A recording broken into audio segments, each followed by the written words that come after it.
Welcome to Comments Podcast, the show where we discuss a variety of topics with your host, Nina.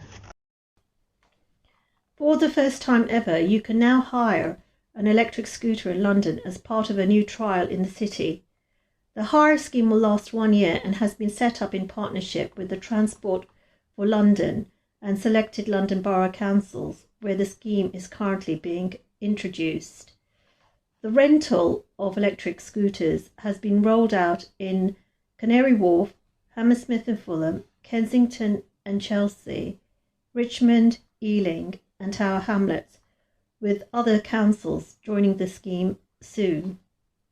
London Borough Councils are considering a variety of options to introduce greener forms of transport. In recent years, we've seen the introduction of low traffic neighbourhood schemes, an increase in the number of cycle lanes, and now the trial of rental e-scooters. Perhaps this will provide an incentive for the public to ditch their car in favour of the e-scooter. Councils are seeking to reduce carbon emissions from town centres, discourage car usage, especially for shorter commuter journeys, and promote alternative green modes of transport. Unfortunately, there are restrictions as to where you are able to ride an e-scooter. These can only be ridden on roads, cycle lanes, and not on pavements. Legally, they should only be ridden on private land. However, riding an e-scooter in traffic poses many safety issues. E-scooter riders have little protection as they are not legally required to wear a helmet and are not so easily visible to the driver of any motor vehicle. Many drivers would not be expecting an e-scooter rider to appear in their side or rear view mirrors.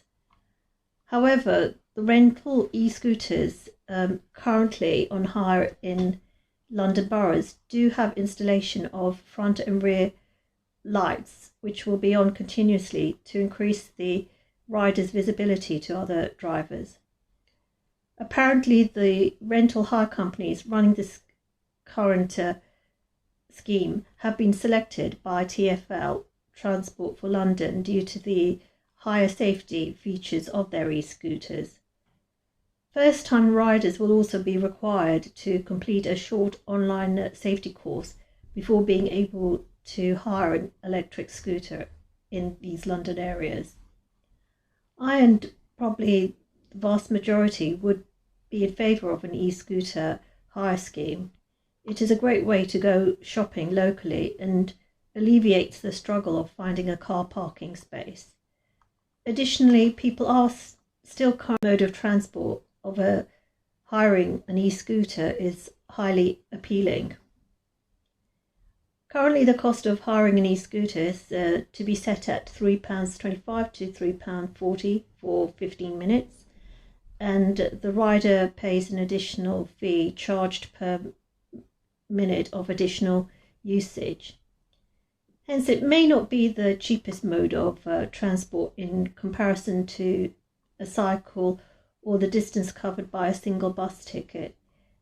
Yet we are in the early stages of adopting e-scooter rental schemes, which will probably grow in popularity, eventually driving down the price of e-scooter hire charges. Personally, I am in favour of using e-scooters as an easy mode of transport to ride around locally.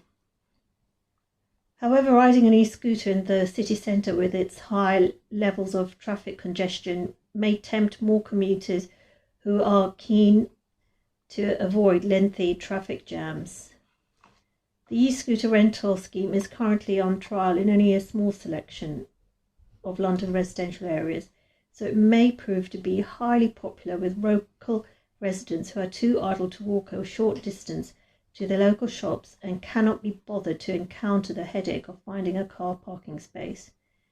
We will have to wait another 12 months before results of the year-long e-scooter rental trial scheme has been completed. I predict e-scooters will probably be a very common sight on our roads in the not too distant future. Showing a degree of reluctance to use public transport unless absolutely necessary due to concerns over COVID-19 and being confined within a crowded tube carriage or bus. So the alternative of... Thank you for tuning in to today's episode. You can subscribe to the Commons podcast via iTunes, Spotify, and other major podcast providers.